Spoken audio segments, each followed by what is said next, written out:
बच्चों, आज मैं तुम्हें लॉन्जाइनस के उदात्त सिद्धांत के बारे में बताऊंगी। सबसे पहले उनके उदात्त सिद्धांत को जानने से पहले हमें लॉन्जाइनस के बारे में जानना बहुत ज़रूरी है। तो लॉन्जाइनस एक प्रसिद्ध यूनानी विचारक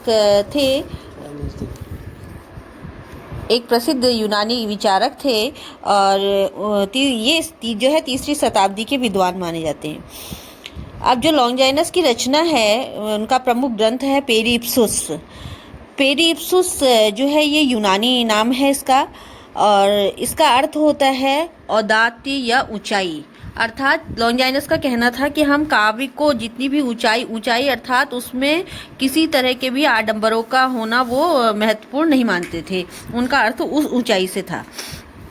और अंग्रेजी इसका नाम है ऑन द सबलाइम, और जिसका अनुवाद पत्र शैली में भी किया गया है। एक भी महत्वपूर्ण प्रश्न है ये, कभी कभी अनेक जो आपके कॉम्पिटिटिव एग्जाम्स होते हैं उसमें भी आता है कि जो पेरिप्सुस था इसका अनुवाद किस शैली में किया गया है, तो पत्र शैली में इसका अनुवाद किया गया है। अब लॉन्जाइनस जो है इनकी प्रामाणिक जानकारी का तो अभाव माना जाता है, लेकिन इनके बारे में बहुत से विवाद भी हैं। लॉन्जाइनस के जो इनका रचनात्मक कार्य है इसके बारे में बहुत सारे विवाद भी हैं। कुछ विद्वान इन्हें पालमारा की महारानी जेनेविया का मंत्री मानते थे, पर अन्यों ने इसे असिद्ध कर दिया। यानी कि केवल कुछ ही विद्वान जो है इन्हें महारानी जेनेविया का मंत्री मानते थे।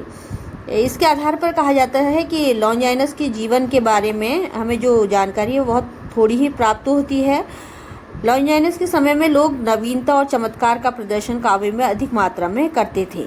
इस प्रवृत्ति के विरोध में इन्होंने उदात्त को लेकर अपनी रचना तथा ग्रंथ को प्रतिपादित किया। अर्थात जो पेरिप्सुस इनका ग्रंथ है उसमें नवीनता और चमत्कार ही देखने को मिलता है। इन्होंने काव्य में एक नवीन तत्व का प्रतिपादन किया जो है उदात्त तत्व। उदात्त, जैसा कि मैंने पहले भी तुम्हें बताया कि उदात्त का अर्थ होता है औदात्य अर्थात ऊंचाई।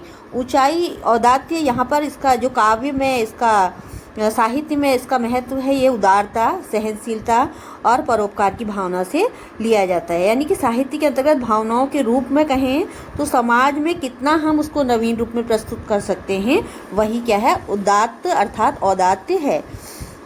उनकी इस पुस्तक का केवल 2/3 भाग ही उपलब्ध है। इसमें इन्होंने 2 भागों में अपने सिद्धांत को स्पष्ट किया है। प्रथम भाग में उदात्त शैली का विवेचन है, और इसका जो द्वितीय भाग है उसमें कला के आधारभूत जो तत्व हैं उन पर प्रकाश डाला गया है।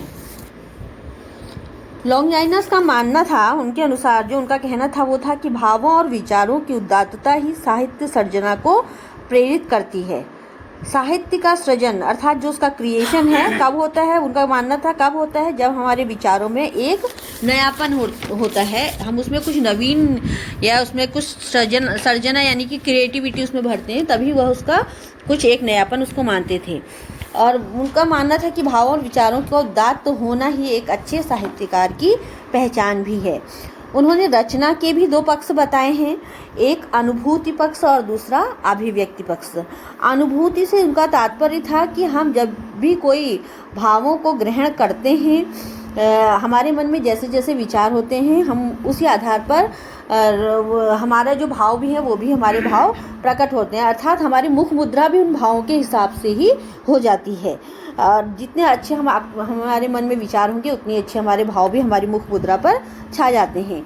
और दूसरा इसका उन्होंने पक्ष बताया था अभिव्यक्ति पक्ष, यानी कि अनुभूति के आधार पर ही हमारी अभिव्यक्ति भी होती है। जैसे हम अनुभूति करेंगे यानी कि जैसे हम विचारों को ग्रहण करेंगे उसकी हम अभिव्यक्ति यानी कि उसका रिस्पॉन्स भी हम उसी तरीके से देंगे, यानी कि उसकी अभिव्यक्ति भी वैसी ही देंगे।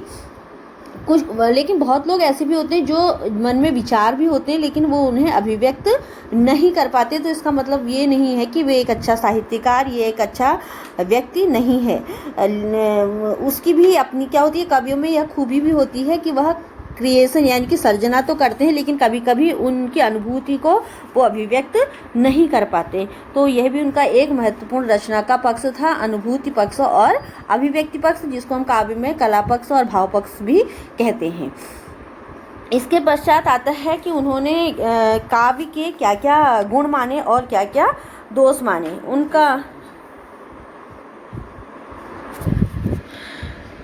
उन्होंने काव्य के क्या क्या गुण माने और क्या क्या दोष माने। तो उनका अब इसके पश्चात जो है लॉन्जाइनस, उनके उदात्त सिद्धांत के बारे में हम थोड़ा सा प्रकाश डालेंगे।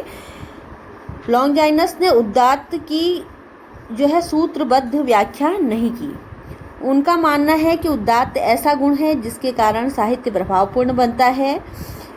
अंग्रेजी में जिसे सबलाइम कहा जाता है उसे ही हिंदी में उदात्त कहा जाता है। उदात्त तत्व का स्वरूप 5 स्रोतों में लॉन्जाइनस ने व्यक्त किया है और उन तत्वों को डॉक्टर निर्मला जैन ने विशद किया है, अर्थात उनको उन्होंने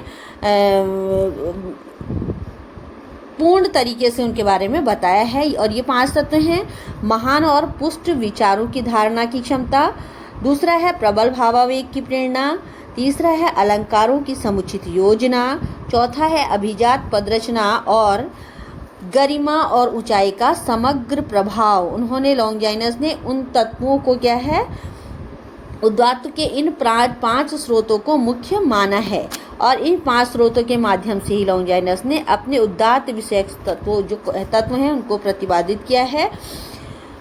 लॉन्जाइनस ने जो माना था, उनका मानना था कि महान और पुष्ट विचारों को धारण करने की क्षमता होनी चाहिए, अर्थात महान और पुष्ट विचारों के द्वारा ही हम किसी चीज़ को क्या बना सकते हैं, उदात्त ऊंचाई तक पहुंचा सकते हैं, उसमें उदात्तता ला सकते हैं।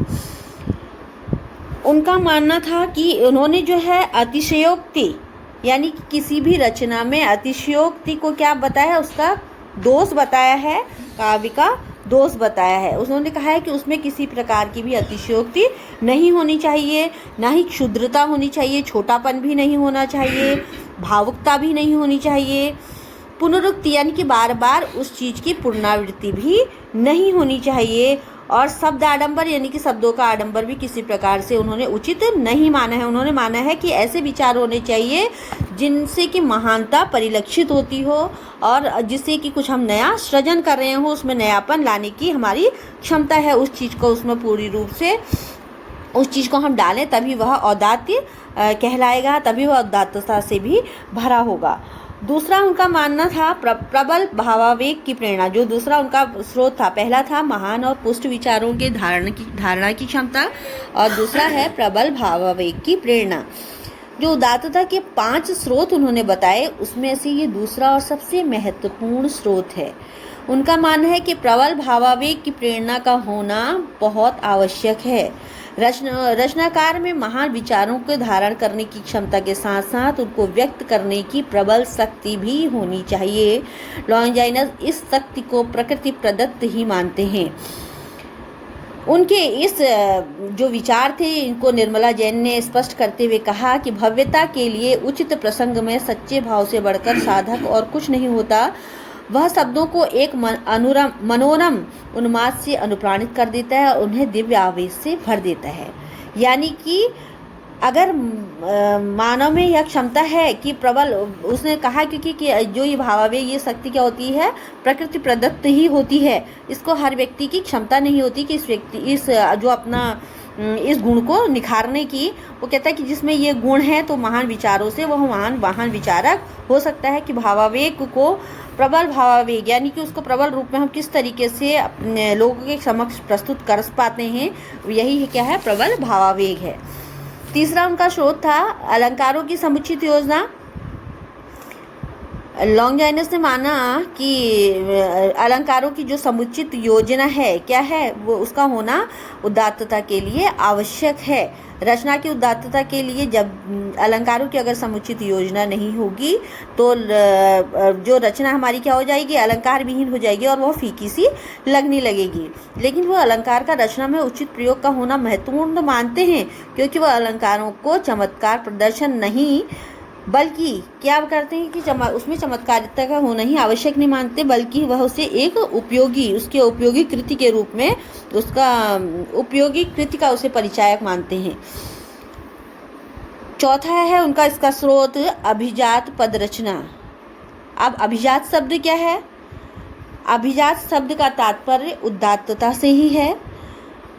निर्मला जैन, जिन्होंने कि इनके इस 5 स्रोतों को स्पष्ट किया है, उनका कहना है कि अलंकारों की तरह शब्दावली के चुनाव में भी लॉन्गिनस ने जहाँ मनोहारिता का समर्थन किया है वहाँ उपयुक्तता का भी। वह रचना में विचार और पद रचना को परस्पर निर्भर मानता है। भव्य भाषा का प्रभाव तभी सम्मोहक होता है जब वह विचारों के अनुकूल हो।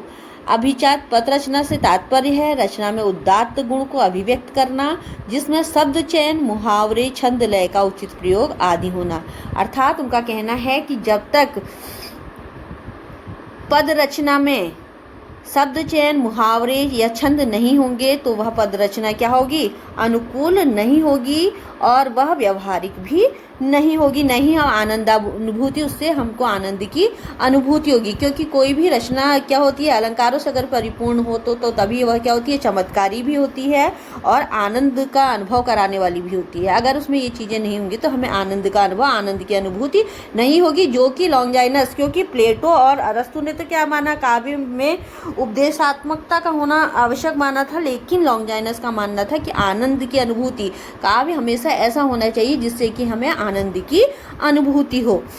अब इसका आपका पांचवा स्रोत है गरिमा और ऊंचाई का समग्र प्रभाव।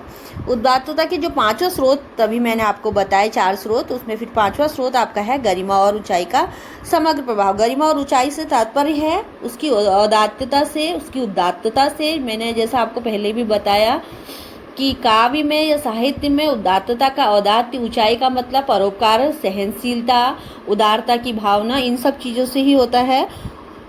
तो पांचवा स्रोत गरिमा और ऊंचाई का समग्र प्रभाव है, जिसमें कि सत्यदेव मिश्र ने लॉन्गिनस के उस उदात्त के बारे में कहा है कि भव्य रचना विधान की स्थिति बहुत कुछ शरीर रचना विधान के समान ही है।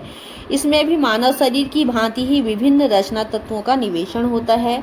जिस प्रकार शरीर के विभिन्न अंग पृथक पृथक कोई महत्व नहीं रखते, परंतु उनकी समग्रता से सुंदर शरीर बन जाता है, उसी प्रकार औदात्य के विभिन्न तत्व अलग अलग रहने पर उदात्त अनुभूति पैदा नहीं करते।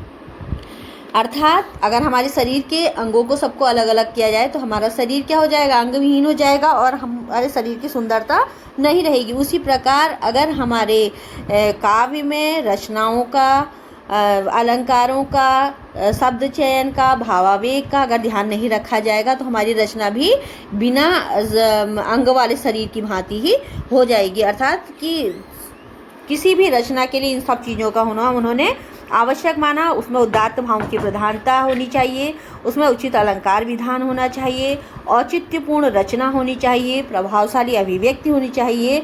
ये उन्होंने सब क्या बताए, लेकिन उन्होंने कहा कि इसमें पांडित्य का प्रदर्शन नहीं होना चाहिए, तभी हमारी कोई रचना एक अच्छी रचना बन सकती है।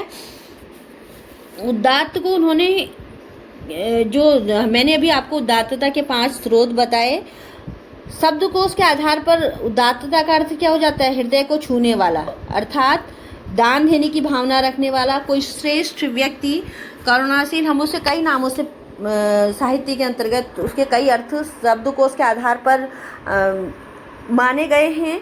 उसमें त्याग की भावना का भी होना आवश्यक है, और ऐसा व्यक्ति जो सभी को अपनी ओर आकर्षित कर सके, उसी को उन्होंने क्या कहा है, उदात्त कहा है। उदात्त कहा है।